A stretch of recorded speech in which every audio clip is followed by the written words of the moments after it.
మన అతిక్రమములను బట్టి అతడు గాయపరచబడెను, మన దోషములను బట్టి నలుగొట్టబడెను. మన సమాధానార్థమైన శిక్ష అతని మీద పడెను, అతడు పొందిన దెబ్బల చేత మనకు స్వస్థత కలుగుచున్నది. మనమందరము గొర్రెల వలె త్రోవ తప్పితిమి, మనలో ప్రతివాడును తనకిష్టమైన త్రోవకు తొలిగెను. యెహోవా మన అందరి దోషమును అతని మీద మోపెను. గుడ్ ఫ్రైడే సందర్భంగా యేసు ప్రభు వారి శిలువ గురించి కొంత మనకున్న సమయంలో ధ్యానం చేసుకుందాము. యేసు ప్రభు వారు దేవుడు బాధ పొందితే దాన్ని మంచి శుక్రవారం అని ఎందుకన్నారు అనే ఆలోచన కూడా రక్షణ లేని వారు ఆలోచన చేయాల. దేవుని బాధపడ్డాడు ఈరోజు, కానీ మానవాళికి అది మంచి. దాన్ని బ్యాడ్ ఫ్రైడే అనలా, గుడ్ ఫ్రైడే అన్నారు, శుభ శుక్రవారం అని. దేవుడు మానవుల కోసం సిలువలో శ్రమ పొందాలని ఆది మానవుడు ఆదాము అవ్వలు పాపం చేసినప్పుడు ఆదికాండం 3వ అధ్యాయం 15లోనే మనకి వ్రాయబడి ఉంది. ఆ మాట చదువుకుంటే, మరియు నీకును స్త్రీకిని నీ సంతానమునకును ఆమె సంతానమునకును వైరము కలుగ చేయుదును. దేవుడు సర్పాన్ని, ఆదాము హవ్వల్ని మోసపరిచిన సర్పము అంటే పాము, సర్పాన్ని అపవాదిని, అంటే అపవాది సర్పం వేషంలో మోసం చేస్తుంది. అపవాదిని శపిస్తూ, అది నిన్ను తల మీద కొట్టును, నీవు దానిని మడిమె మీద కొట్టుదు అని చెప్పాను. మడిమంటే హీలు. సో ఇది ఈ ప్రవచనం, ఈ ముందుగా చెప్పబడిన మాట. యేసు ప్రభువారు కాళ్ళకి మేకులు కొట్టుబడి పాపాన్ని జయించి అపవాది తలను చెత్త కొడతాడనే మాట, సిలువను గురించిన మాట ఆదిలోనే చెప్పబడింది. మానవుడు పాపం చేసినప్పుడు దేవుడు మరలా వాళ్ళని తనతో సమాధానపరుచుకోవటానికి, దేవుడు మళ్ళా తన ప్రేమతో వారిని దరికి చేర్చుకుంటానికి ఏర్పరచబడిన మార్గమే సిలువ. యేసు ప్రభు వారి సిలువ గురించి, ఆయన సిలువలో శ్రమ పొందుటకి వస్తాడు అని చెప్పిన ప్రవచనాలు చాలా ఉన్నాయి. కీర్తనలు 22లో ఉన్నాయి, కీర్తన 69 ఉంది, మనం ఇందా చదువుకున్న యెషయా గ్రంథం 53. సో ఇలా ప్రవక్తలు, దేవుని యొక్క సేవకుడు బాధ నొందుతాడు, ఆ సేవకుని ద్వారా ఆయన తనకు దూరమైన వారిని దగ్గరికి తెచ్చుకోవాలనేది దేవుని యొక్క ప్రేమ. అది యేసు ప్రభువారు సిలువలో నేను శ్రమ పొందుతానని పొందక ముందే సువార్తల్లో పలుమార్లు ఆయన చెప్పారు. ఇది యూదా ప్రజలు ఆయన బలహీనుడని చేసింది కాదు, ఆయనకు తెలియకుండా జరిగింది కాదు. యేసు ప్రభువారు ఇందు నిమిత్తమే కదా నేను వచ్చాను, మనుష్య కుమారుడు అన్యజనుల చేత తునీకరించబడతాడు, శ్రమ పొందుతాడు, 3వ దినాన తిరిగి లేస్తాడు పునరుద్ధారుడై. ఇది ఆయన ముందే చెప్పారు. నా ప్రాణాన్ని పెట్టుటకును దాన్ని మరలా తీసుకుంటానికి కూడా నాకు అధికారం ఉందని చెప్పాడు. అంతేగాని ఇది ఒక మానవుని యొక్క బలహీనతను బట్టి బలవంతులు చేసిన అశిక్ష కాదు అది. అలా అయితే ఆయన మళ్ళీ తిరిగి వచ్చేవాడు కాదు. సో యేసు ప్రభు వారి సిలువ ఎందుకు అనేది, రక్షణ లేని, పాప క్షమాపణ లేని, దేవునికి ఇంకా దూరంలో ఉంటూ లోకం చేత మోసపోతున్న నీకు చాలా అవసరం. సో ఆయన సిలువ గురించి ప్రవచనం దేవుడే చెప్పాడు. ఆదికాండంలో ఆదాము హవ్వలు పాపం చేసినప్పుడు ప్రవక్తలు చెప్పారు.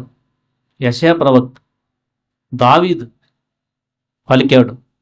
అందుకొని రక్షణ లేని నువ్వు సిలువేంటి, నాకు సిలువకు సంబంధం ఏంటి అనేది చాలా జాగ్రత్తగా ఆలోచిస్తే నీకు రక్షణ వస్తుంది.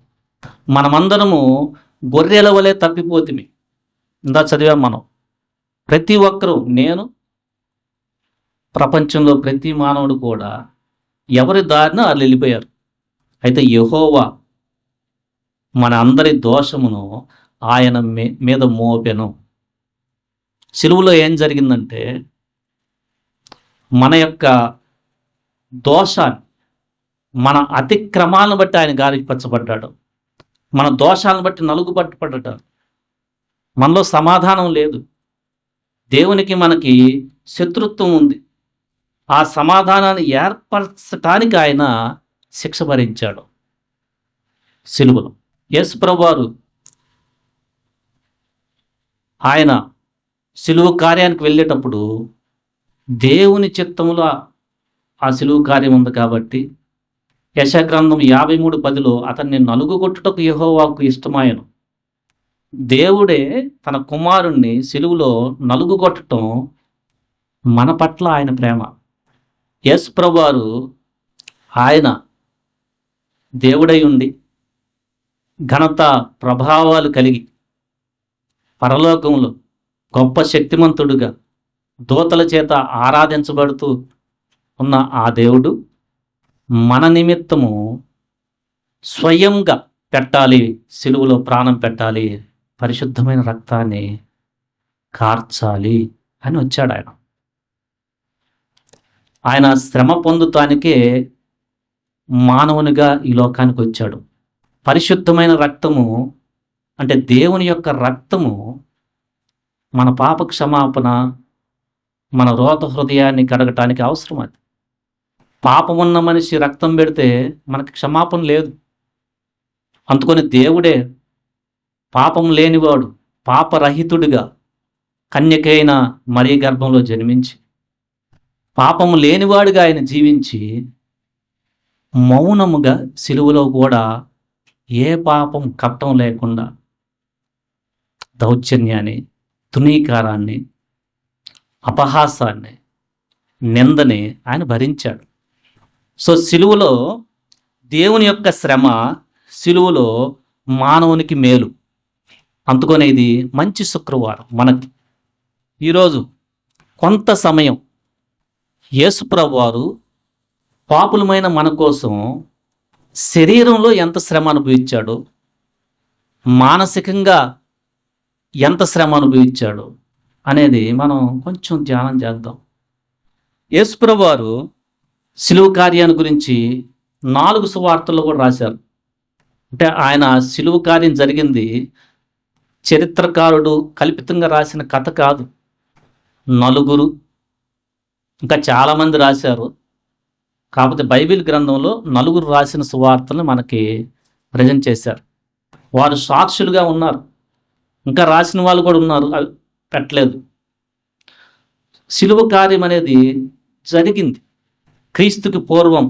అందుకనే క్రీస్తు వచ్చాడు అంటానికి ఇప్పుడు 2000 సంవత్సరాలు చెప్తుంటారు సుమారుగా.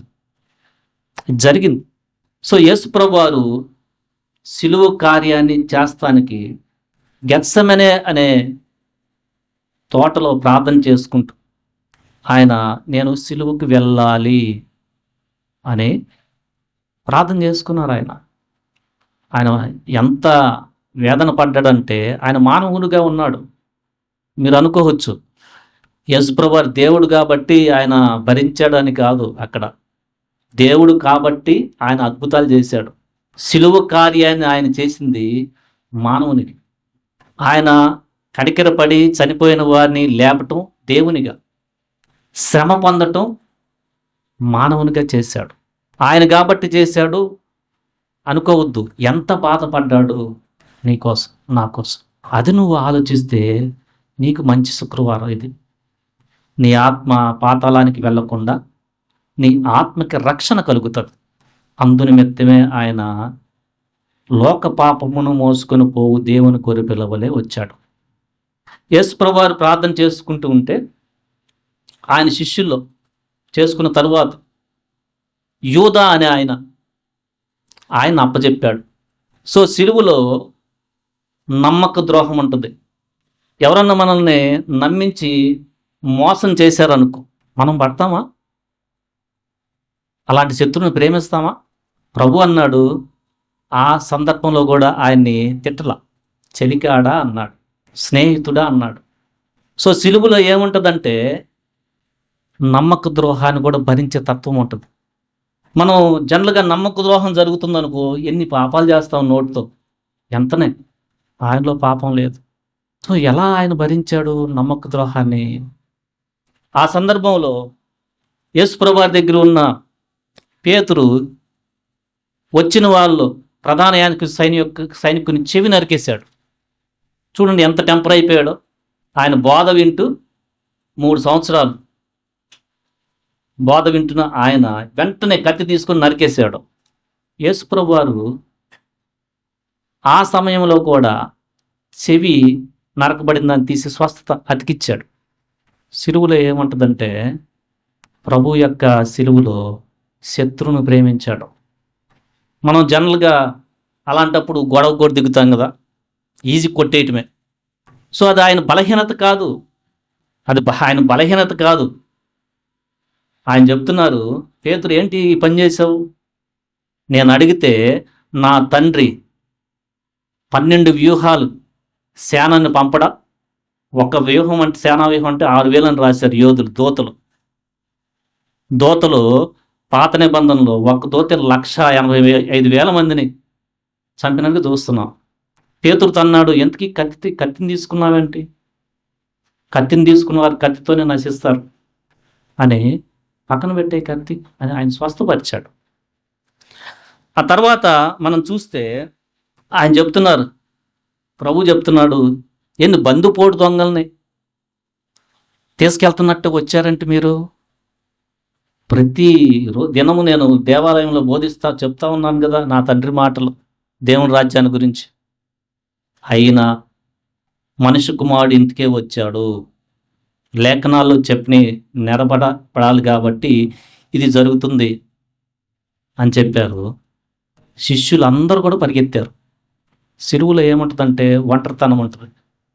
అందరు నన్ను విడిచిపోయారయ్యా అని మనం ఎన్నిసార్లు అంటామో, ఒక్కడు పట్టించుకునేవాడు లేడు. దేవుని సిలువలో ఒంటరితనం, నా కోసం, ఆయన నీ కోసం, ఆయన ఒంటరితనాన్ని కూడా భరించాడు. అక్కడ రాయబడి ఉంది, ఆయన్ని దౌర్జన్యంగా లాక్కొని వెళ్ళారంట. వాళ్ళు ఎవరు లేరు, శిష్యులు ఎవరు లేరు. రాయబడింది ఏంటంటే లాగి, ఒక రెస్పెక్ట్ లేదు. క్రీస్తు సిలువలో ఆయన రెస్పెక్ట్ కూడా కోరుకోలే, మర్యాదను కోరుకోలే. మనకి ఎంత కోపం వస్తుందో మామూలుగా, కానీ క్రీస్తు నా కోసం మీకోసం దాన్ని కూడా భరించాడు.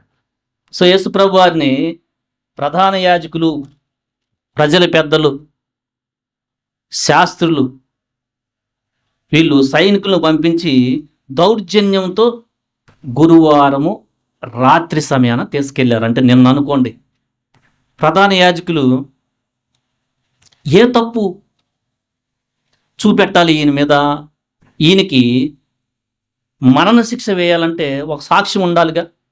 అబద్ధంగా సాక్ష్యం చెప్పే వాళ్ళని చాలామందిని పిలిచారు. వాళ్ళు చెప్పింది ఏంటంటే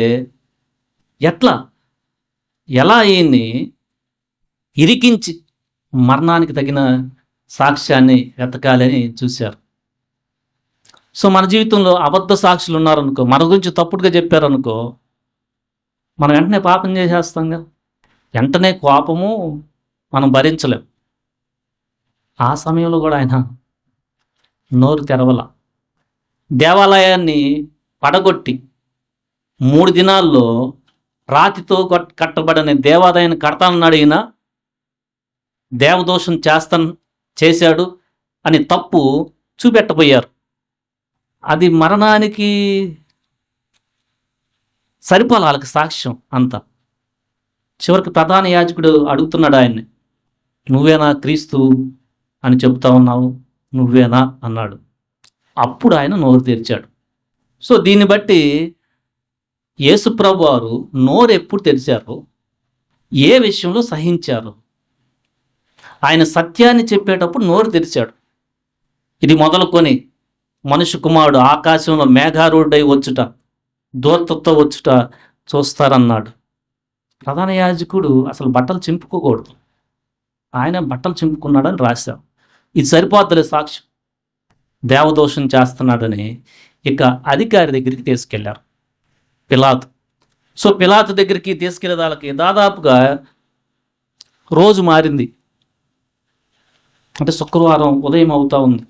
పిలాతు దగ్గరికి తీసుకెళ్ళి ఆయన దగ్గర అబద్ధ సాక్ష్యం చెప్తా ఉన్నారు. ఎలా చెప్పాలి అని ఆలోచన చేస్తూ, ఈయన కైసరికి పన్ను ఇవ్వద్దు అంటున్నారు అని ఒక అబద్ధం చెప్పారు. అంటే అలా చెప్తే అధికారి ఈజీగా శిక్షేస్తాడు కదా. కైసరు అంటే చక్రవర్తి, చక్రవర్తికి పన్ను ఇవ్వకూడదు అని ప్రజలకి చెప్తా ఉన్నాడు బోధ. యాక్చువల్లీ యేసుప్రభు వారు చెప్పింది చక్రవర్తికి ఇవ్వండి, దేవుడికి ఇవ్వండి అన్నాడు ఆ ప్రశ్న వేసినప్పుడు. కానీ వీళ్ళు దాన్ని మార్చి కైసరికి పన్ను ఇవ్వద్దు అంటున్నాడు అంటే రాజుకే ఎదురు తిరుగుతున్నాడు అని చెప్తే ఆ అధికారి శిక్షేస్తాడని అబద్ధం చెప్తున్నాడు. తర్వాత జనాల్ని ప్రోత్సహిస్తూ ఉన్నాడు, జనాలను వెనకేసుకుంటూ వచ్చి తిరుగుబాటుకి ప్రేరేపిస్తున్నాడని అబద్ధం చెప్తున్నారు. మన లూకాసు వార్త 23వ అధ్యాయం మొదటి కొన్ని వచనాలు ఇది ఉంది. ఇతడు గలిలీ నుంచి జనాల్ని పోగేసుకుంటూ వెంటేసుకుంటూ రాజు మీద తిరుగుబాటు చేస్తానికి ప్రేరేపిస్తున్నాడు అనే అబద్ధాన్ని చెప్పి ఈయనకి మరణశిక్ష వేయాలి అని చెప్తా ఉన్నారు. పిలాతు ఆ మాటిని, ఇతను గలిలియ ప్రాంతం వాడా, అట్లయితే హేరోదు యొక్క అధికారంలో ఉన్నాడు కాబట్టి ఆయన దగ్గరికి పంపుతాను, ఆయన విచారణ చేస్తాడని పిలాతు దగ్గర నుంచి హేరోదు దగ్గరికి పంపించారు. హేరోదు ఆ సమయంలో యెరూషలేములో ఉన్నాడు. లూకాసు వార్త 23వ అధ్యాయంలో మనం చదువుతున్నాం ఈ మాటలో. అంటే యేసు ప్రభు వారికి ఎక్కడైతే వాళ్ళు శిక్ష చేయాలని పిలాతు దగ్గరికి తీసుకెళ్లారో అదే ఊర్లో ఆ సమయానికి హేరోదు ఉన్నాడు. మామూలుగా అయితే గలిలీ ప్రాంతంలో ఉంటాడు, యూదా ప్రాంతానికి వచ్చున్నాడు. యెరూషలేం యూదా ప్రాంతంలో ఉంటుంది. తీసుకెళ్ళినప్పుడు ఆయన ఒకసారి లూకాసు వార్త 23వ అధ్యాయంలో 8వ వచనం, హేరోదు యేసును చూసి మిక్కిలి సంతోషించెను. ఎందుకంటే ఈయన చాలా అద్భుతాలు చేస్తున్నాడు, నా ముందు కూడా ఒకటి చేయించుకుంటాం, నా ముందు కూడా ఒక అద్భుతం చేయించుకుంటామని ఆ విషయంలో సంతోషించాడు, అంతేగాని రక్షణ గురించి కాదు. ఆయన యేసు ప్రభువారు హేరోదు ముందు ఏం మాట్లాడబోయేదానికి ఉత్తరమేమి ఇవ్వలేదు. 9వ వచనం చివరిలో వాళ్ళేమన్నా ప్రధాన యాజకులు శాస్త్రులు నిలబడి తీక్షణంగా నేరం మోపుతా ఉన్నారు. 10వ వచనంలో హేరోదు కూడా సైనికులతో కలిసి ఆయన తృణీకరించి, ఆ మాట చదవండి. 11వ వచనం, హేరోదు తన సైనికులతో కలిసి ఆయనను తృణీకరించి అపహసించి ఆయనకు ప్రశస్తమైన వస్త్రము తొడిగించి పిలాతు నొద్దకు మరలా పంపెను. శ్రీ యేసు ప్రభువారు సిలువకి ఎల్లక మునిపే అపహాస్యాన్ని భరించటం, ఒంటరితనాన్ని భరించటం, శత్రువును ప్రేమించటం, అబద్ధ సాక్ష్యాన్ని భరించటం, ఇవన్నీ చేశాడు. ఇప్పుడు ఇంకా సిలువు దాకెళ్ళా మనం. ఈయన ప్రభువు సర్వలోకాన్ని ఏలుతున్న రాజు అయి ఉండి ఒక గలిలీ ప్రాంతానికి చెందిన రాజు యేసుప్రభువారికి బట్టలు వెటకారంగా, అంటే ఒక అపహాస్యంగా ప్రశస్తమైన వస్త్రాలు తొడిగి తునీకరిస్తూ ఉంటే కామ్గా ఉన్నాడు. సో ఈ కామ్గా ఉంటానికి దాన్ని బట్టి అక్కడ వాళ్ళకి ఇంకా ఆయన రక్షకుడిని అర్థం కావట్లా. మనకు కూడా చాలామందికి కూడా ఎట్లా ఉంటుందంటే, మీలో రక్షణ లేనివారు కొంతమందికి ఏంటి సిలువ అనేది వెర్రితనంగా ఉంటుంది. వాళ్ళకు కూడా అట్లానే ఉంది, నవ్వులాట, వస్త్రాలు తీయటం, వస్త్రాలు తొడిగటం. మన బట్టలు ఎవరన్నా తీసేసి అందరి ముందు తొడుగుతా ఉంటే ఎంత అవమానం ఉంటుంది కదా. ప్రభు భరించాడు నా కోసం, మీకోసం. ఈయనతో మనకేందుకు పని? మళ్ళా పంపించాడు పిలాతు దగ్గరికి. పిలాతు మీరు చెప్పిన నేరాలు ఏమి ఈయనలో కనపట్టలేదే అన్నాడు. విచారణ చేస్తే మీరు చెప్పిన నేరాలే కూడా ఈయనలో ఏమి మరణానికి సంబంధించి చేసినంత శిక్ష ఏం కనపట్టలేదే. ఒకసారి చెప్పాడు, లూకాసు వార్త మనం 23వ అధ్యాయంలో రెండోసారి చెప్పాడు, మూడోసారి కూడా చెప్పాడు. ఏమి నేరం చేయలేదు ఈయన. పిలాతు భార్యకి కూడా ఆ రోజు ఒక కల వచ్చింది. ఆమె చెప్తా ఉంది తన భర్త పిలాతుతో, ఈయనకి శిక్ష అయ్యద్దు, ఆ నీతిమంతుని గురించి నాకు ఒక కల వచ్చింది అని చెప్తుంది. ఈయన అప్పగించిన యూదా కూడా తన తప్పు తెలుసుకొని 12 మంది శిష్యుల్లో ఒకడైన యూదా అప్పగించిన ఆయన తర్వాత తప్పు తెలుసుకొని నిరపరాధ రక్తాన్ని అప్పచెప్పానే అని మళ్ళీ వెనక్కి వెళ్ళాడు. వెనక్కి వెళ్తే వాళ్ళు ఎదురుగి ఈయనకి శిక్ష చేయాలని, ఇప్పుడు మీతో మాకు పని ఏంటి? ఆయన అంటున్నాడు, మీరు ఇచ్చిన 30 వెండి నాణ్యాలకు అమ్మేశాడు, సాక్ష్యం అప్పచెప్పేశాడు. మళ్ళీ మీకు తిరిగి ఇస్తున్నానంటే వాళ్ళు లెక్క చేయలా. యూదా ఆత్మహత్య చేసుకున్నాడు. అంటే ఆయన అప్పగించిన ఆయన కూడా ఆయన్ని నిరపరాధ అంటున్నాడు. డబ్బు కోసం అప్పచెప్పాడు, తర్వాత బుద్ధి వచ్చింది. నేను అప్పచెప్తే ఆయనకున్న ప్రభావం వల్ల ఆయన తప్పించుకుంటాడు అనుకున్నాడేమో, అలా జరగల. తర్వాత పిలాతు కూడా చెప్తున్నాడు, 22వ వచనం చూస్తే, మూడవ మారు లూకాసు వార్త 23:22 వచనం. మూడవ వారు అతడు అంటే పిలాతు, ఎందుకు ఇతడు ఏ దుష్కార్యం చేసెను, ఇతని యందు మరణకు తగిన నేరమేమీ నాకు కనపడలేదు గనుక శిక్షించి విడుదల చేస్తానన్నారు. అయితే వారు సిలువేయాలి సిలువేయాలి సిలువేయాలి అని ప్రజల్ని ప్రోత్సహించి అరుస్తూ ఉంటే ఈయన చేసేదేం లేకుండా వాళ్ళ కేకలను బట్టి, సరే మీరు అనుకుందేదో చేసేయండి అని, ఈ దోషం నా మీద ఉండకూడదు అని ఆయన చేతులు కడుక్కున్నాడని రాశారు. అంటే కేవలము వారు ప్రధాన యాజకులు, ప్రజల పెద్దలు, శాస్త్రులు అసూయ చేత ఈయన రాజు అవుతాడు అని సహించలేక ఆయన చేస్తున్న అద్భుతాలు ఆ కోణంలో ఈయన ఇంకా వదిలేస్తే అందరూ వీని అంటే వెళ్ళిపోతారు అని చంపటానికి అబద్ధ సాక్ష్యంతో వెళ్ళారు. సో పిలాతు ఏం చెప్పాడంటే, మనం చూస్తున్నాము మత్తయి సువార్త 27:24 వచనంలో, పిలాతు అల్లరి ఎక్కువవుతున్నదే కానీ తన వలన ప్రయోజనం లేదని గ్రహించి నీళ్లు తీసుకొని జనము సమూహం ఎదుట చేతులు కడుక్కొని, ఈ నీతిమంతుల రక్తము గూర్చి నేను నిరపరాధిని, ఆయన కూడా నీతిమంతుడు అంటున్నాడు. 25వ వచనంలో, అందుకు ప్రజలందరూ వాని రక్తము మా మీదను మా పిల్లల మీదను ఉండునుగాక అన్నారంట. అంటే వాళ్ళకి తెలియదు అప్పుడు, అంత కోపం మీద ఉన్నారు, ఆయనని చంపేయాలి అని. సిలువేయండి సిలువేయండి సిలువే అన్నారు. ఆయన అన్నారు, అక్కడ యూదులకు ఒక ఆచారం ఉంది, పండగ సమయం, అది పస్కా పండగ సమయం. యేసు ప్రభువారు ఏ సమయంలో సిలువ వేయబడాలనేది దేవుని యొక్క చిత్తం. యూదులకి ఆ సమయము ఐగుప్తు దేశంలో మోషే ద్వారా బానిసలుగున్న తన ప్రజల్ని విడిపించి ఒక పండగ చేసుకోండి అని చెప్పాడు. అది పస్కా పండుగ. ఆ సమయంలో అప్పుడు ప్రభు ఏం చెప్పాడంటే, నా ప్రజలైన మీరు బయటికి రాకూడదు, ఒక గొర్రె పిల్లని తీసుకొని తలుపు దగ్గర రక్తాన్ని పూసి జాగ్రత్తగా ఉండండి అని చెప్తున్నా. ఆ గుర్తుకి వాళ్ళు ఒక పండగ ఎప్పుడు చేసుకోవాలని చెప్పారు. ఆ సమయంలో ఇక గొర్రెపిల్ల అవసరం లేదు, నేనే వచ్చాను అని అదే సమయంలో మరణిస్తానికి వచ్చాడు. అంటే యేసుప్రభువారు ఎప్పుడు మరణించాలని కూడా దేవుని యొక్క చిత్తం. సో పస్కా పండుగ జరుపుకునే రోజులు అవి. యేసుప్రభుని 26వ వచనం, అప్పుడు అతడు, వాళ్ళైతే వాని రక్తం మా మీదను మా పిల్లల మీదను 25వ వచనం ఉండునుగాక అంటున్నారు, తెలియక అంత కోపంతో ఉన్నారు.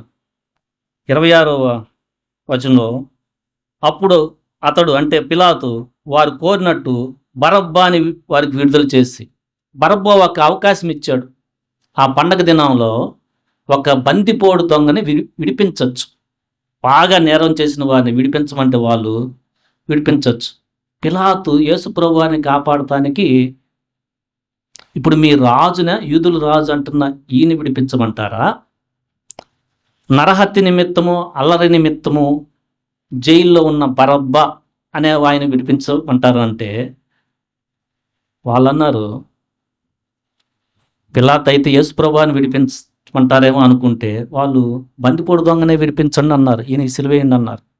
అంటే ప్రభువుని ఒక బందిపోటు దొంగ కంటే కూడా తక్కువగా చూశారు. ఎంత అవమానం! అంటే జనరల్గా ఒక మంచి చేస్తానికి మనం వెళ్తా ఉంటే ఒక మంచి కార్యాన్ని మనం చెయ్యాలి, దాని నిమిత్తమే ప్రభువు దేవుడు మనకి పంపిన చిత్తం అదే అని మనం వెళ్తా ఉంటే ఒంటతనం వస్తే పనిలో ముందుకు వెళ్తాం. అసలు శిష్యులు అందరూ కూడా వదిలేసి వెళ్ళిపోయారు. అవమానిస్తే తునీకరించి నవ్వుతూ ఉంటే సైనికులు వాళ్ళైతే మత్తయి సువార్తలో రాయబడి ఉంది 26వ అధ్యాయంలో 67వ వచనం. అప్పుడు వారు ఆయన ముఖం మీద ఉమ్మి వేసి ఆయనను గుద్దిరి. ముఖం మీద ఉమ్ము పడటం అంటే మనకి అది చాలా అవమానం. ముఖం మీద ఉమ్మి వేసి మొట్టమొదటిగా పిలాతు దగ్గరికి తేక మునుపు అక్కడ ప్రధాన యాజకులు ఉన్నారు, అందరూ ఉన్నారు, వాళ్ళు చెప్పింది ఈ మాట. ముఖం మీద ఉమ్మేసి గుద్దారంట. కొందరు ఆయనను అరచేతులతో కొట్టి, క్రీస్తు నిన్ను కొట్టిన వాడెవడో ప్రవచింపుము. ఎందుకంటే ఆయన చెప్తా ఉన్నాడు జరగబోయేది. ఇది మొదలుకొని మనిషి కుమారుడు ఆకాశ మేఘారూఢుడై వచ్చుటయు మీరు చూస్తారు అనగానే ప్రధాన యాజకుడు బట్టలు చింపుకొని అక్కడ ఉన్న వాళ్ళు ఉమ్మేశారంట.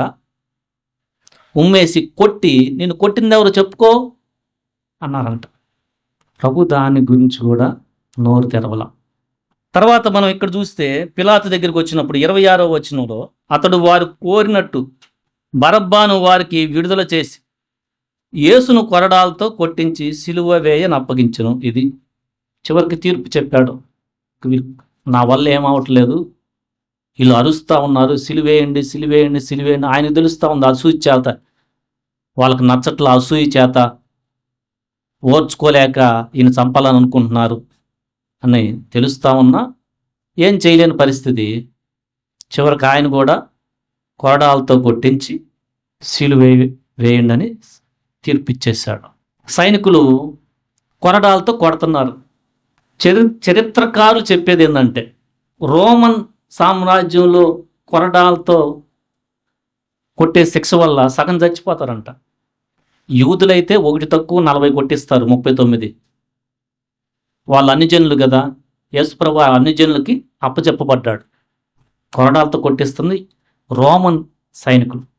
ఎన్ని కొట్టారో రాయలేదు అక్కడ, కానీ వాళ్ళు చరిత్ర చెప్పేది వాళ్ళు కొరడాలకు వాడే దాంట్లో ఎముకలు కూడా ఉంటాయంట. ఎముకలు, ఆ కొరడాకి అక్కడక్కడ ఎముకలు చుట్టేసి కొట్టంగానే అది శరీరానికి తగ్గి రక్తం వస్తూ ఉంటుంది. కొన్నిసార్లు అక్కడ ఉన్న శరీరాన్ని తీసేస్తుంది ముక్కలాగా ఇట్లా బయటికి. సో ఇప్పుడు యేసుప్రభు వారు కొరడా దెబ్బలు తింటామన్నాడు, నా కోసం మీకోసం.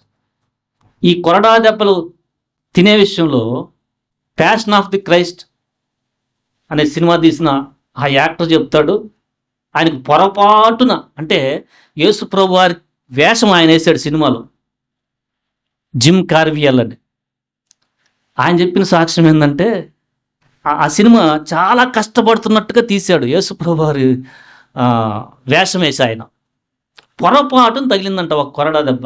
ఆయన వెంటనే కోపం వచ్చి ఏం అంత దెబ్బ తగిలింది ఆయనకి.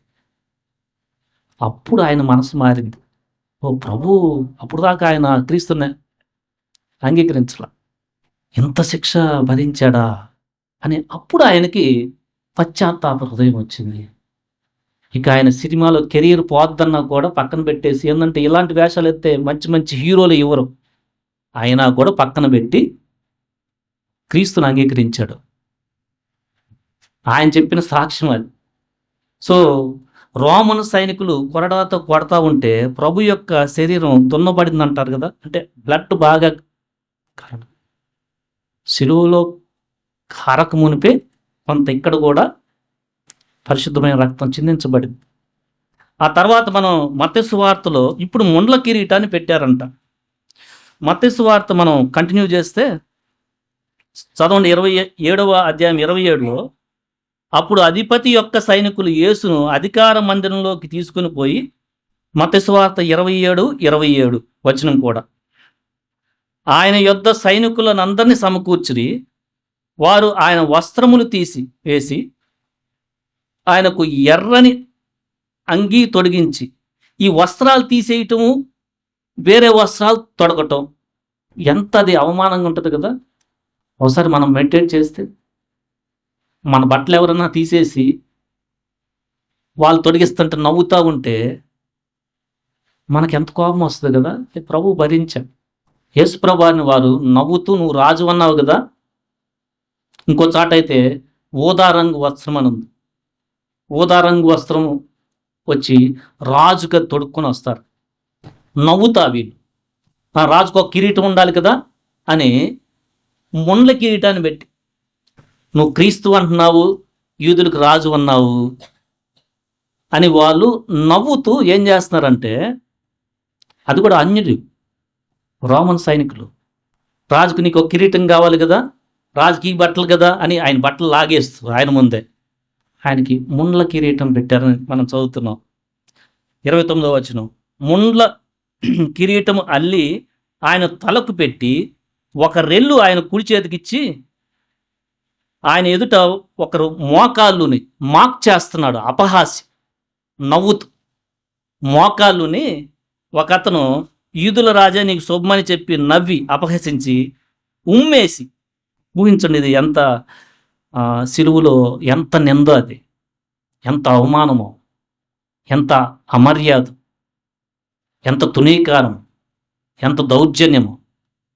ప్రభు నా కోసం మీకోసం భరించాడు. ఆయన నవ్వుతూ ఉమ్మేసి ఆయన దగ్గరున్న రెల్లుని మళ్ళా తీసుకొని ఆయన తల మీద కొట్టాడంట.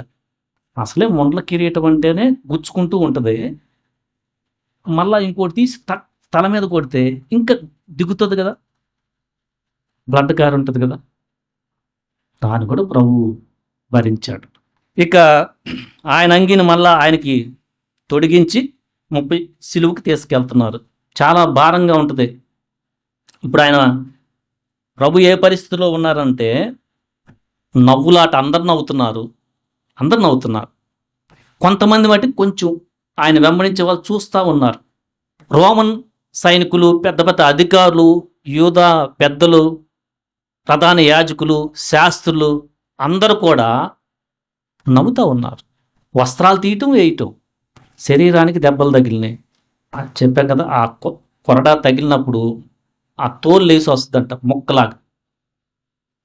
ఎందుకంటే ఎముకలు కొంచెం సీసా పెంకులు లాంటి దానికి అక్కడక్కడ చేస్తారు.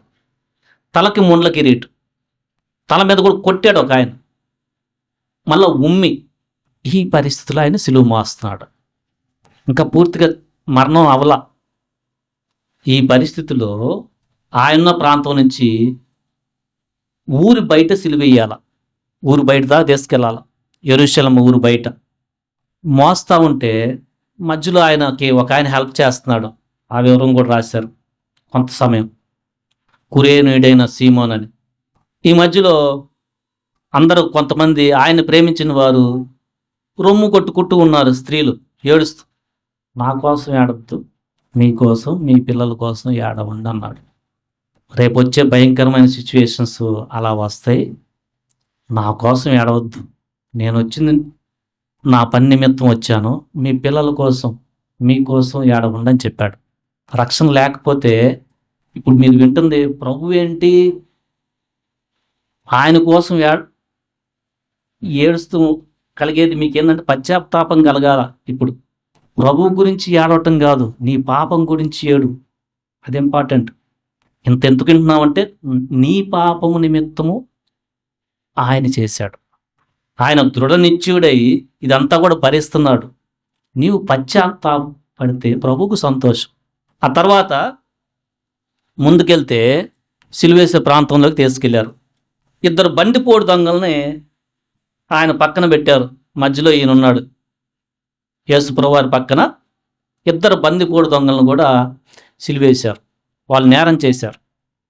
సో జనరల్గా మనకంటే పక్కన నేరం చేసిన వారి పక్కన మనల్ని పెడితే ఎంత అవమానమో కదా, ఎంత అవమానం ఉంటుంది. యెషయా గ్రంథము 53వ అధ్యాయంలో చివరి 12వ వచనంలో అతిక్రమము చేయు వారిలో ఎంచబడిన వాడు ఆయను అని ఉంది. అతిక్రమం చేసే వారి మధ్యన ఆయన ఉంచారు. సో మన పాపం ఏం చేసిందంటే మన దోషాన్ని ప్రభువు తన మీద వేసుకొని సర్వమానవుల పాపాలని ఆయన ఆ శిక్షణ ఆయన వేసుకొని భరిస్తూ ఉన్నాడు. ఈ మధ్యలో అతిక్రమం చేసిన వారి మధ్య కూడా ఆయన ఉంచబడ్డాడు సిలువలో. ఆ తర్వాత మనం చూస్తే మత్తయి సువార్తకి వెళ్తాం. 27వ అధ్యాయంలో 34వ వచనంలో చేదు కలిపిన ద్రాక్షారసమును ఆయనకి తాగాలని ఇచ్చారు కానీ రుచి చూడలేకపోయాడు. మార్కు సువార్తలో చెప్తున్నారు, సిలువేసే సమయానికి ఉదయం 9 గంటలైంది. ఉదయం 9. ఆయన బ్లడ్ పోయి ఉంటుంది, కొరడా దెబ్బలు, ముండ్ల కిరీటం. తర్వాత సిలువ వచ్చిన తర్వాత కూడా చేతులు ఇట్లా పెట్టి మేకులు గుచ్చారు. 2 కాళ్ళు ఒకదాని మీద ఇంకో కాలు పెట్టి 2 కాళ్ళు కలిపి మేకు గుచ్చారు. బ్లడ్ కారుతా ఉంది. చేతి ఒకటి ఏదైనా తాగుతాడేమని ఇచ్చారు, తాగలేకపోయాడు. ఆ తర్వాత సైనికులు ఏమన్నా బట్టలు ఉన్నాయి కదా, మనం వేలం పాట అంటారు కదా, ఎంత ఎంత కొంటావు, రాజు వస్త్రాలు, నవ్వుతూ చీట్లు వేసుకుంటున్నారు. ఈ తర్వాత వచ్చేపోయే వాళ్ళు అందరూ చూస్తున్నారు ఆ ఊరాలు. అక్కడ అద్భుతాలు అని వింటా వచ్చాము. గలిలయ ప్రాంతంలో వెనక తిరుగుతూ ఉన్నారు జనం ఉంటారు. మళ్ళీ ఇన్ని చేసిన ఆయన వాళ్ళు అంటున్న మాట ఏంటంటే 39వ వచనంలో ఆ మార్గంలో వెలుచుండిన వారు, 27వ అధ్యాయం 39వ వచనం మత్తయి సువార్త. ఆ మార్గంలో వెలుచుండిన వారు తలలూచుచు దేవాలయమును పడగొట్టి 3 దినములో కట్టుబాడ నిన్ను నువ్వే రక్షించుకొనుము, నీవు దేవుని కుమారుడు అయితే సిలువ మీద నుండి దిగురమ్ము అని చెప్తున్నారు. మత్తయి సువార్త 4వ అధ్యాయం, లూకా సువార్త 4వ అధ్యాయంలో అపవాది యేసు ప్రభువారు 40 దినాలు ఉపవాసం ఉండిన తర్వాత పెట్టిన శోధన. ఇప్పుడు సిలువలో కూడా సాతాను ఒకను వాడుకొని పోయేవాడిని ఏమంటున్నారంటే వాళ్ళు, దేవాలయాన్ని పడగొట్టి 3 దినాలు మళ్ళా కడతానన్నావు కదా, ఇప్పుడు సిలువు నుంచి దిగిరా చూద్దాం అంటే సిలువు కార్యం తప్పిస్తానికి. అది పెద్ద శోధన. మనమైతే మన ప్రతాపాన్ని చూపెట్టుకోవటానికి ఏంట్రా మీరు అంటారా అని వచ్చేస్తాం. లోకానికి రక్షణ ఉండదు. అది ఆయన చేస్తే ఎంత శోధన ఎదుర్కొన్నారంటే, వాళ్ళు అసలు ఆయనతో సంబంధం లేనివారు, మనతో సంబంధం లేనివారు వరకు మాట అంటే మనను అసలు భరిస్తామా? నీకేంట్రా, నీ ముందన్నా నేను నా మాట ఎందుకు చెప్పొచ్చావు, ఇది కదా మనం మాట్లాడే పద్ధతి అని సిలువ నుంచి కూడా మనం వేసుకునే దేవుడు అనుమతిస్తూ ఉంటే, ప్రభు బిడ్డ నువ్వు నడువు నేనున్నానని ఇస్తుంటే మనం వెంటనే ఆ శోధనని పడిపోతాం. ప్రభు నోరు తెరవల. నువ్వు అక్కడ అంటున్నారు ఆయన్ని, నిన్ను నువ్వే రక్షించుకో, దేవుని కుమారుడు అయితే సిలువ మీద నుండి దిగురమ్మని చెప్పుతూ ఆయన దూషించారంట. అంటే అంటే రఫ్గా, ఆయన బదులు దూషించలేదు. పేతురు రాస్తున్నాడు, దూషించబడి బదులు దూషించలేదు. ఆయన నోరు తెరవలేదు. అక్కడ 41వ వచనంలో అలాగే శాస్త్రులు, పెద్దలు, ప్రధాన యాజకులు కూడా ఆయన్ను అపహసించుతూ నవ్వుతూ, వీడు ఇతరులను రక్షించెను, తన్ను తానే రక్షించుకొనలేడు, ఇజ్రాయెల్ రాజు కదా, ఇప్పుడు సిలువ నుంచి దిగితే నమ్ముతామని చెప్తున్నారు. వాళ్ళు అంటున్నారు, వీళ్ళు అంటున్నారు ఇతరులను రక్షించాడు, వీడు నిన్నే రక్షించుకోలేకపోతున్నాడు. ఇప్పుడు సిలువ నుంచి ఆ మేకులు కొట్టి, కాళ్ళకు మేకులు కొట్టిన దాంట్లో కూడా ఈయన రక్షించుకొని బయటకు వస్తే అప్పుడు నమ్ముతాం. చాలామంది కూడా యేసు ప్రభువాన్ని ఇంకా అంగీకరించకపోయే దాంట్లో ఉన్నదేంటంటే, వాళ్ళు దేవుని గురించి ఆలోచించే విధానమే దేవుడు సర్వశక్తిమంతుడు కదా! మంచిదే. యేసు ప్రభువారు సర్వశక్తిమంతుడు. రేపు రెండోసారి వచ్చినప్పుడు సర్వ మానవాళికి ఆయన తీర్పు తీర్చడానికి వస్తున్నాడు. కింగ్ ఆఫ్ కింగ్స్, రాజుల రాజుగా. ఇప్పుడు దేవుడు ప్రేమామయుడు. అలాగొచ్చాడు మొట్టమొదటిసారి. వాళ్ళకి అర్థం కాల. సిలువలో ఆయన బాధపడతా ఉంటే, దోవన పోయేవాళ్ళు తలలు ఊడుతూ దూషిస్తూ ఉంటే, వీళ్ళు కూడా ఇప్పుడు బయటకు వస్తే మేము ఇజ్రాయెల్ రాజు అన్నాడు కదా, నమ్ముతాం. ఇజ్రాయెల్ రాజు అయితే సిలువ నుంచి బయటికి రాని సిలువ కార్యాన్ని అపవాది వీళ్ళ ద్వారా అవాయిడ్ చేయాలని శోధిస్తూ ఉన్నాడు యేసుప్రభువారిని. అక్కడ బందిపోటు దొంగలు కూడా 43వ వచనంలో, వాడు దేవుని యందు విశ్వాసముంచెను, నేను దేవుని కుమారునని చెప్పాడు కాబట్టి దేవునికి ఇష్టమైతే ఆయన ఈయన తప్పిస్తాడు అని చెప్తా ఉన్నారు. 44వ వచనంలో, ఆయనతో కూడా సిలువ వేయబడిన బందిపోటు దొంగలు కూడా అలాగే నిందించారంట. వీళ్ళు చూడండి, యేసుప్రభువారు మధ్యలో ఉన్నారు, పక్కన ఇద్దరు బందిపోటు దొంగలు ఉన్నారు. అక్రమకారులు ఎంచబడిన వాడు అంటే అంత తునీకారం పొందాడు దేవుడు నా కోసం మీకోసం. ఈ బందిపోటు దొంగలు కూడా యేసుప్రభువారిని నిందిస్తూ ఉన్నారు. ఇక చూడండి ఎంత తృణీకారము, శరీరంలో బాధ. ప్రతి ఒక్కరు కూడా ఆయన్ని రాంగుగా అర్థం చేసుకుంటున్నారు, చాలా రాంగ్గా. ఆయనకు తెలుసు ఎందుకు వచ్చామని, నేను మానవులకి మంచి చేస్తానికి వచ్చానని, ఆ కార్యం చేస్తే మానవులకు మంచిదని ఆయనకి తెలుసు. ఎవ్వరు కూడా ఆ సంగతి ఆలోచించాల. ఆ తరములో దాని గురించి ఆలోచించిన వాడెవడు? ఆయన స్వరూపమైన కోల్పోయాడు, సొగసైనా లేదు. ఎవ్వరు కూడా చివరికి బందిపోటు దొంగలు కూడా నిందిస్తానన్నానంట. ఇది ఆయన పడిన సిలువలో శ్రమ. రక్తం కారుతూ ఉంది. 9ంటికి స్టార్ట్ అయితే ఎండ పెరుగుతూ ఉంది. అవుట్ సైడ్ ప్లేసు బాగా ఎండ. ఆల్రెడీ శరీరం అంతా కొరడాలతో రక్తం వచ్చి అక్కడక్కడ లేచిపోయి ఉంది. తలకి ముండ్ల కిరీటము, బరువైన సిలువ మోసుకొని ఆయన మోసుకొని కొంత మధ్యలో ఇంకో ఆయన హెల్ప్ చేశాడు. అక్కడ దాకా రాయి అలసిపోవటం. ఎండకి దాహం అవుతుంటే చేదు కలిపినిస్తే తాగలేకపోయాడు. ఇదంతా చేస్తూ ఉంటే ఈ పక్కన పోయేవాళ్ళు వచ్చేవాళ్ళు ఆయన్ని చాలా శోధిస్తూ ఉన్నారు, దూషిస్తా. కాని మాటలు అంటున్నారు. నువ్వు దేవుని కుమారుడు అయితే సిలువ నుంచి బయటికి రా, ఇప్పుడు నమ్ముతాం. నువ్వు దేవుడి కుమారుడు అని చెప్పుకున్నాడు కాబట్టి, ఇజ్రాయెల్ రాజు అని చెప్పాడు కాబట్టి ఇప్పుడు బయటికి రమ్మను. దొంగలు కూడా, పక్కన దొంగలు కూడా వీరు చెప్తున్న మాటలు విని, ఏంటో ఇదంతా, నువ్వు రక్షించుకొని మమ్మల్ని రక్షించుకోవచ్చు కదా, వాళ్ళు కూడా అలాంటి ఆలోచన ఉన్నారు. ఇప్పుడు యేసుప్రభువారు మొట్టమొదటిగా సిలువలో ఒక మాట మాట్లాడారు. ఈ మాట మనం లూకాసు వార్త 23వ అధ్యాయము 34వ వచనంలో, ఆ సమయంలో యేసుప్రభువారు పలికిన మాట ఏంటంటే, యేసు, తండ్రి వీరేమి చేయుచున్నారో వీరెరుగరు గనక వీరిని క్షమించుమని చెప్పాను. ఇది ఆయన పలికిన మాట. ఇది ఆయన సిలువలో పలికిన 7 మాటల్లో మొట్టమొదటిది. యేసుప్రభువారు సిలువలో చాలా తక్కువ మాటలు 7 మాట్లాడారు. దాంట్లో ఒక్క మాట మొట్టమొదటిది ఏంటంటే, ఇంత భరిస్తా కూడా వీళ్ళేం చేస్తున్నారో తండ్రి, నేను ఎందుకు వచ్చానో కూడా తెలియలేదు, వీరిని క్షమించు అన్నాడు.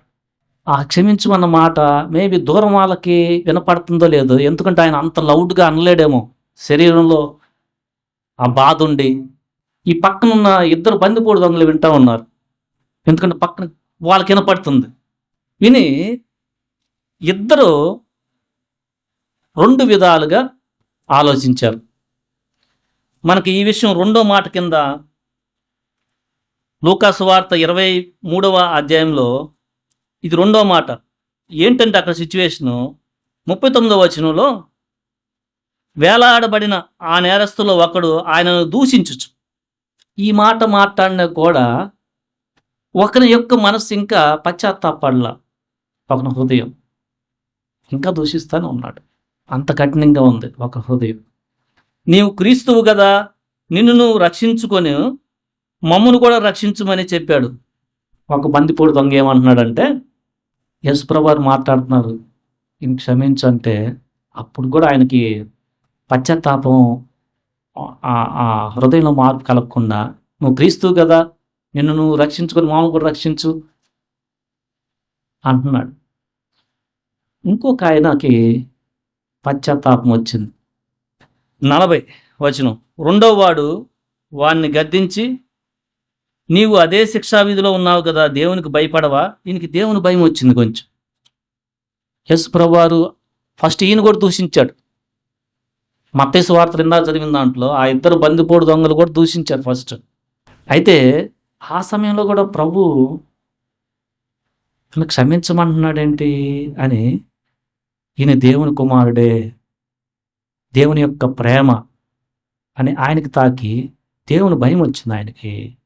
మొట్టమొదట ఆయన అంటున్నాడు, మనం కూడా అదే శిక్ష ఉన్నాం కదా, దేవునికి భయపడవా?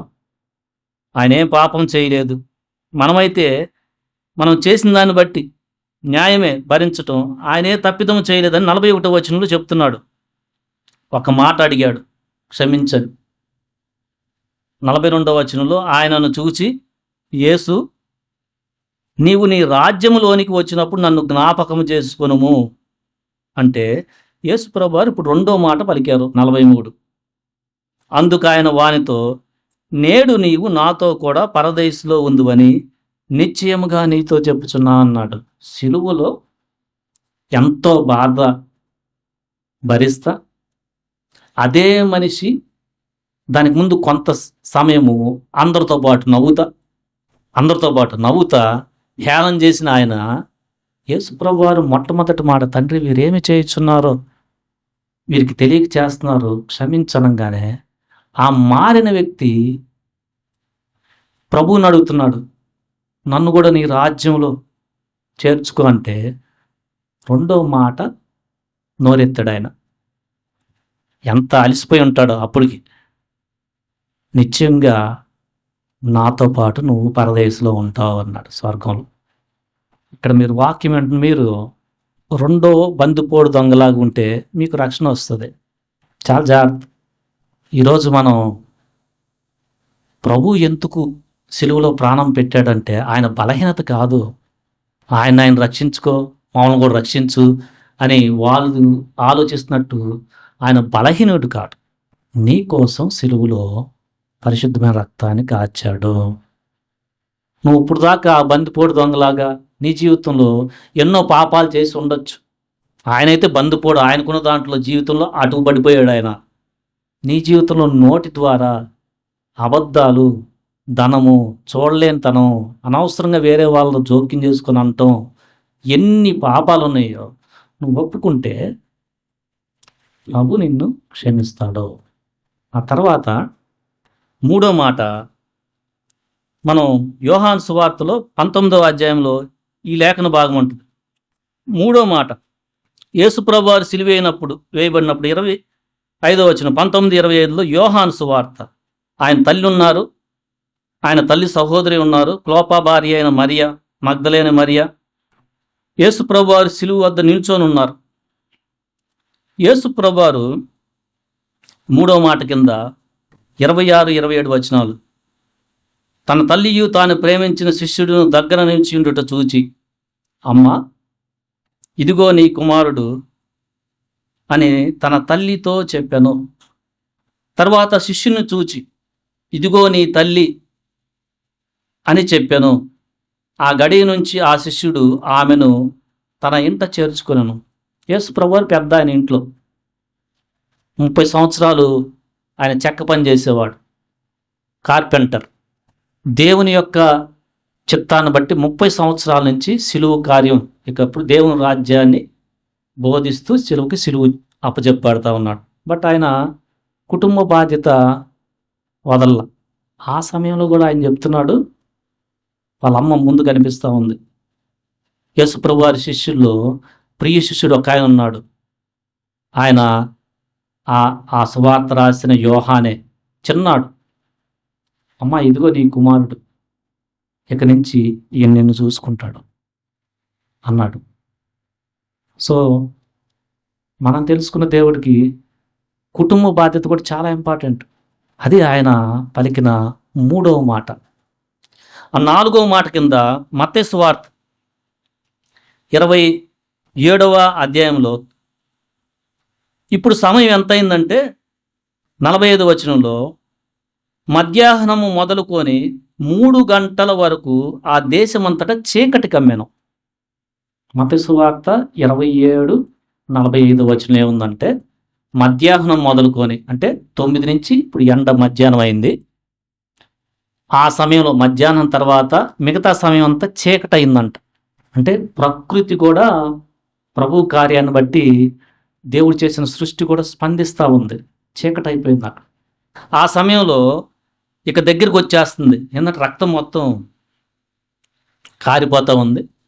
ఆయన అన్నమాట దేవుడు కూడా ఆయన వదిలిపెట్టేశాడు. 46వ వచనం ఇంచుమించు 3 గంటలప్పుడు యేసు ప్రభువు 4వ మాట పలికారు.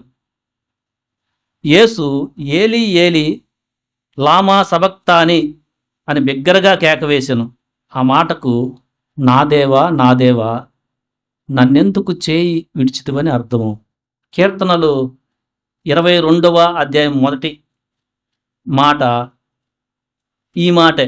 కీర్తనలు 22వ అధ్యాయము మొదటి వచనం మనం చదువుకుంటే ఈ కీర్తనలో యేసు ప్రభువు వారి సిలువ గురించిన ప్రవచనాలు చాలా ఉన్నాయి. మొట్టమొదటి మాటే నా దేవా నా దేవా నీవు నన్నేల విడనాడితివి అనే ఈ మాటని యేసు ప్రభువు వారు అక్కడ పలికారు. ఈ కీర్తనలో మనం చూసినట్లయితే సిలువ వేసిన కాళ్ళు చేతులకు మేకులు కొట్టిన ప్రవచనం కూడా ఉంది. 16వ వచనం చివర్లో వారు నా చేతులను నా పాదములను పొడిచి ఉన్నారు, ఆయన ఎముకల్ని వాళ్ళు ఏమి చేయలేరు అని చెప్పే ప్రవచనం కూడా ఉంది. నా ఎముకలన్నీ నేను లెక్కింపగలను 17వ వచనం. సైనికులు ఆయన యొక్క వస్త్రాలని పంచుకున్నారనే మాట కూడా ఇక్కడ కనిపిస్తూ ఉంది. 18 నా వస్త్రములు వారు పంచుకొని ఉన్నారు, నా అంగీ కొరకు చీట్లు వేసి ఉన్నారు. ఈ యొక్క కీర్తనలో సిలువ గురించి ప్రవచించిన కీర్తన ఇది, దావీదు కీర్తన. సో యేసు ప్రభువు 4వ మాట ఏమన్నారంటే దేవా దేవా నన్నేలా చేయి విడిచితివి. ఇప్పుడు దాకా యేసు ప్రభువు వారు మీరు అందరూ కూడా నన్ను విడిచిపోయినా కానీ నా తండ్రి నాకు తోడే ఉన్నాడు కాబట్టి నేను ఒంటరి వాడిని కాదు అని చెప్పారు. ఎందుకంటే గొర్రెల కాపరిని కొడతారు, గొర్రెలు చెదిరిపోతాయి అని రాయబడి ఉంది కదా అని చెప్తూ అందరు శిష్యులందరూ వదిలేశారు. దేవుని తండ్రితో మటుకి కనెక్షన్ ఉంది ఇప్పుడు దాకా. సిలువలో ఏం చేశాడంటే తన తండ్రి అయిన దేవుడు కూడా ఆయన మీద పాపం మోయబట్టాన్ని బట్టి వదిలేశాడు. 12 నుంచి ఆ చీకటి గమ్ముకున్న సమయంలో 3 గంటలు ఇంకా టోటల్గా ఆయన బట్టలు లేవు, శరీరంలో రక్తం కారిపోతూ ఉంది, తలకి ముండ్ల కిరీటం, కాళ్ళు చేతులకి మేకులు, శిష్యులు వదిలేశారు. ఇప్పుడు తన తండ్రి అయిన దేవుడు కూడా వదిలేస్తే ఆయన పలుకుతున్న మాట ఏంటంటే నన్ను ఎందుకు విడనాడావు. తండ్రికి కుమారుడికి ఉన్న రిలేషను త్రిత్వములో అసలు అది విడదయ్యలేంది. కానీ సిలువలో నా యొక్క పాపం నిమిత్తము నీ పాపం నిమిత్తం యేసుక్రీస్తు ఎంత ప్రేమించాడంటే తండ్రిని కూడా విడనాడాల్సి వచ్చింది. తండ్రి ఎంత పరిశుద్ధుడంటే మనం అనుకుంటూ ఉంటాం ఎవరైనా చనిపోతే క్రతువులు చేస్తే వాళ్ళ ఆత్మ శాంతిగానే పోద్దని అనుకుంటాం. కాదు, ఆయన ఎంత పరిశుద్ధుడంటే పాపము తన ప్రియకుమారుడి మీద వేయబడి ఉన్నప్పుడు ఆయన కూడా చేయలేశాడు. అంత పరిశుద్ధుడు. నేను సృజించిన సర్వాన్ని సృజించిన దేవుడు నువ్వు ఎట్లా పడితే అట్లా మాట్లాడి ఏదో చేసావంటే ఆ పరలోక రాజ్యానికి వెళ్ళలేవు. పరిశుద్ధుడి దగ్గరికి పరలోక రాజ్యం అంటే అది చాలా నీతితో, పరిశుద్ధత, సమాధానంతో కూడింది. ఎలా పడితే అట్లా ఉండి నువ్వు చనిపోయిన తర్వాత ఏదో చేసేస్తే నీ ఆత్మ అక్కడికి వెళ్ళదు, నీ దగ్గరే ఉంది. నువ్వు ఆ బందిపోడు దొంగలాగా పశ్చాత్తాపడినావు, ఆ దొంగలాగా నువ్వు పశ్చాత్తాపడితే నిశ్చయంగా నువ్వు నాతో ఉంటావు, ఆయన దగ్గర ఉంటావు. ఇంకొక ఆయనలాగా ఏంటిది దేవుణ్ణి ఇంకా నువ్వు సరైన విధానంలో ప్రేమను అర్థం చేసుకోక ఏంటి సిలువు కార్యం, ఆయన రక్షించుకోలేదు అని నువ్వు అలా ఆలోచిస్తున్నావు అనుకో, నీకు నిత్య మరణం, నరకానికి వెళ్ళిపోతావు. నీ తర్వాత నువ్వు చనిపోయిన తర్వాత వీళ్ళు ఇంకా నరక ప్రయాణంలో ఉన్నవారు ఏదేదో చేస్తే నువ్వు స్వర్గానికి వెళ్ళవు, వాళ్ళే ఆ ప్రయాణంలో ఉన్నారు. అందుకని మారు మనసు పొందు. ప్రభువు నిన్ను ప్రేమించి తన తండ్రిని కూడా విన్నాడాల్సి వచ్చింది, పాపాన్ని మీద వేసుకున్నాడు. అందుకని కొరింథీయులకు రాసిన పత్రికలో 2 కొరింథీయులకు రాసిన పత్రిక 5వ అధ్యాయం 21లో మనము ఆయన యందు దేవుని నీతి అవ్వాలనని 21వ వచనం చివరి వచనం 5వ అధ్యాయం 2 కొరింథీయులకు, మనము ఆయన యందు దేవుని నీతి తగినట్లు పాపమెరుగని ఆయన సిలువలో పాపంగా చేయబడ్డాడు. మొత్తం ఆయన మీద వేసుకున్నాడు. అందుకనే పరిశుద్ధుడైన తండ్రి తత్వంలో ఆయన తండ్రి ఆయన వదిలేయాల్సి వచ్చింది.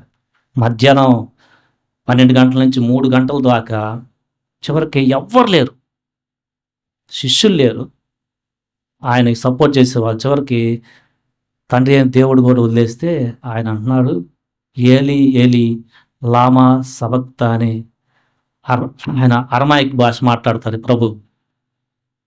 దానికి అర్థం దేవా దేవా నన్నేలా విడిచావు. తర్వాత ఇంకా దగ్గరికి వచ్చేస్తుంది. యోహాను సువార్తలోనే 5వ మాట మనం చూస్తే, యోహాను సువార్త ఇందాక మీరు చదివిన దాన్ని కంటిన్యూ చేయండి. తల్లిని చేర్చుకోమని చెప్పిన తర్వాత 19వ అధ్యాయంలో అటు తరువాత 28వ వచనం,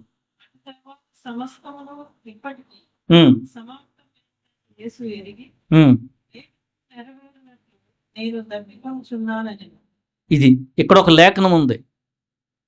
కీర్తనలు 69:21.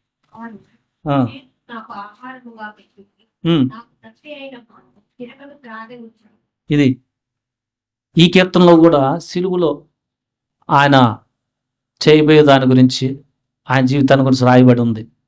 చేదుని చిరకనిచ్చారు, లేఖనం నెరవేరాలని ఆయన దప్పికొనుచున్నానన్నాడు. ఆయన కంప్లీట్గా ఇప్పుడు దేవుని చేత విడవబడ్డాడు, ఎవరు లేరు, బాగా ఆయనకి దప్పిక అవుతుంది. అడిగాడు, నేను దప్పికొంటున్నానని. చెరకుతో నిండి ఉన్న ఒక పాత్ర అక్కడ పెట్టి ఉన్నాను కనుక స్పాంజి చెరకుతో నింపి హిస్సోపు పొడకను తరిగించి ఆయన నోటికి అందిస్తే ఆయన పుచ్చుకున్నాడు ఈసారి. సో యేసుప్రభువారు సిలువలో దప్పికొన్నాడు ఆ ఎండకి. అంటే ఆయన అంత పెయిన్ఫుల్, రక్తం కారుతూ ఉంటే అంత ఆయన దప్పుకున్నాడు. ఇంకోటి ఆత్మీయ పరంగా ఆయన నీ ఆత్మ కోసం ఆయన పిలుస్తూ ఉన్నాడు. నీకు నేను జీవజలాన్ని ఇస్తాను, జీవాహారాన్ని ఇస్తాను, నా దగ్గరికి రా, నీకు రక్షణ ఉందని ఆయన నీ ఆత్మ గురించి అడుగుతూ ఉన్నాడు. స్పిరిచువల్గా అలా కూడా నువ్వు అర్థం చేసుకోవాలి. మానవునికి అయితే ఆయన అసలు నోరు ఎండిపోతూ ఉంది, ఇక దగ్గరికి వచ్చేసిందని ఆయన తెలుస్తూ ఉంది. చివరికి ఆయన అన్నమాట 6వ మాట మనం చూసినట్లయితే సమాప్తమైనది. చదవన 30వ వచనం, యేసు ఆ చిరక పుచ్చుకొని సమాప్తమైనదనే మాట పలికాడు. ఇంకంతే, కంప్లీట్ అయిపోయింది. ఏంటి కంప్లీట్ అయింది? నేను నా తండ్రి ఇచ్చిన పని మొత్తం కూడా చేశాను. సాతాన్ని జయించాను, మరణాన్ని జయించాను. ఇక మరణం లేదు. ఎవరైతే నన్ను నమ్ముకున్నారో వాళ్ళకి పాప క్షమాపణ, నేను మరలా లేచి వస్తాను పునరుత్థానుడై కాబట్టి వాళ్ళకు కూడా నా ఆత్మిస్తాను. కంప్లీట్ అయిపోయింది. సో రక్షణ కోసం నువ్వు ఎక్కడెక్కడో తిరుగుతూ ఉంటే ఎట్లబ్బా నీకు రక్షణ వచ్చేది అని అక్కడ తిరిగి కొన్ని పనులు చేసి రావటం, అక్కడ తిరిగి ఇంకో చాట అక్కడ చేయటం, ఇది కాదు. రక్షణకి దేవుడు మానవాళికి చేయాల్సిన కార్యం మొత్తం కూడా చేశాడు. సమాప్తమైంది. ఇంకెక్కడో వెతకవాక యేసుప్రభువు వారు చెప్పారు 6వ మాట సమాప్తమైంది. ఆ తర్వాత 7వ మాట ఆయన లూకాసు వార్తలోనే 23వ అధ్యాయంలో చివరి మాట ఇది. 46 చదవండి. ఉమ్, ఉమ్, ఉమ్.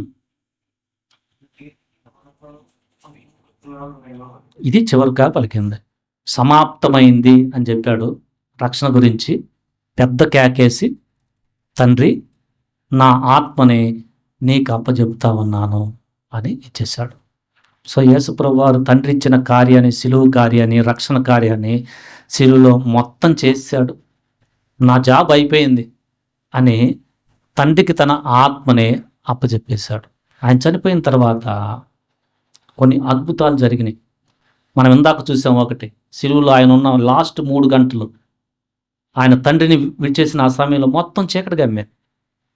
ఆయన చనిపోయిన తర్వాత పరిశుద్ధ స్థలానికి, అతి పరిశుద్ధ స్థలానికి మధ్య ఉన్న తెర కూడా చిరిగిపోయింది.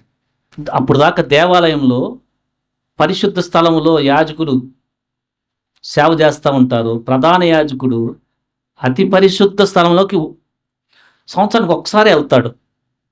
ఇప్పుడు ఆ తెర చిరిగిపోయింది. ఆయన నమ్ముకున్న వారు ధైర్యంగా దేవుని దగ్గరికి వెళ్ళచ్చు. వారు దేవుని పిల్ల. రోజు రక్షణ లేని ప్రభు నాకు దాహం అవుతుంది అన్నాడు. ఈ ఆత్మ చాలా ఇంపార్టెంట్. ఆయన దప్పికొనుచున్నాను అన్నాడు. ఏ ఆత్మ కూడా నశించకూడదు అని ఆయన సిలువలో తన సర్వాన్ని ఇచ్చేశాడు. మొత్తం బాధపడ్డాడు. ఆయన్ని అవమానించారు, తునీకరించారు, దౌర్జన్యంగా తీసుకెళ్లారు, దూషించారు, అపహసించారు. శరీరానికి చాలా బాధ, కొరడాలతో కొట్టారు, ముండ్ల కిరీటం వేశారు, కాళ్ళు చేతులకి మేకులు వచ్చినాయి. అదంతా నీ పాపం నిమిత్తం ప్రభు భరించాడు. మొత్తం అయిపోయింది. ఆయన సంతోషం ఏంటంటే సమాప్తం అయిపోయింది. ఇక తండ్రికి ఆయన ఆత్మనిచ్చాడు. రక్షణ లేవు నువ్వు పశ్చాత్తాపడితే ఆ యొక్క బంతిపోటు దొంగలాగా నీకు కూడా ఆయన రాజ్యంలో నిశ్చయముగా నీవు నాతో పాటు పరదేశంలో ఉంటావు. నీకు రక్షణ వస్తుంది. ఆయన బలవంతుడు, బలహీనుడు కాదు. ఆయన సిలువ గురించి ముందే చెప్పాడు. ఆయన సిలువ శ్రమ పొందటానికే అందరు విడిచినా కూడా అభిముఖుడై దాని మీద కాన్సన్ట్రేషన్ చేస్తూ వెళ్ళిపోయాడు. ఎందుకంటే తన తండ్రి తనకి ఇచ్చిన ఆ సిలువ కార్యానికి సంపూర్ణమైన విధేయత చూపెట్టాడు. రక్షించబడిన మనం ఒకసారి ఆలోచన చేస్తాం. యేసుప్రభు చెప్పారు, మన సిలువుని మనం ఎత్తుకొని వెంబడిస్తేనే ఆయన రాజ్యం చివరి దాకా వెళ్ళగలుగుతాం, ఆయన శిష్యులుగా ఉండగలుగుతాం. ఆయనకైతే ఆ శ్రమ, నీ జీవితంలో రక్షణ పొందిన తర్వాత శ్రమ వస్తూ ఉంటే నువ్వు కూడా ఆయన యొక్క శక్తిని బట్టి, పరిశుద్ధాత్మ శక్తిని బట్టి నువ్వు కూడా భరించగలవు. ఆయన తోడై ఉన్నాడు. ఆయన నీ యొక్క బలహీనత ఎరిగిన వాడు. శ్రమల్లో ఆయన విడువాక. ప్రభు ఎంత శ్రమ పొందాడు నా కోసం. నేను ఈ చిన్న అవమానం, నన్ను ఎవరు పట్టించుకోవట్లేదు, దీనికోసం ప్రభువుని వదిలేస్తానా, మళ్ళా అన్యజనులతో కలిసిపోతానా? అలా ఉండవాక రక్షణ కోల్పోతావు చివరిదాకా. లేకపోతే ప్రభు నీకు సహాయం చేస్తాడు. ఆయన నేను సాత్వికుడను, నా దగ్గర నేర్చుకొని అన్నాడు. మనం ఆయన సిలువ వైపు చూసి మన జీవితంలో కూడా చిన్న ఇబ్బందులు వస్తూ ఉంటే మనం ప్రభు యొక్క బలాన్ని బట్టి మనం భరిద్దాం. దేవుడి మాటలు దీవించునుగాక. ఆమెన్.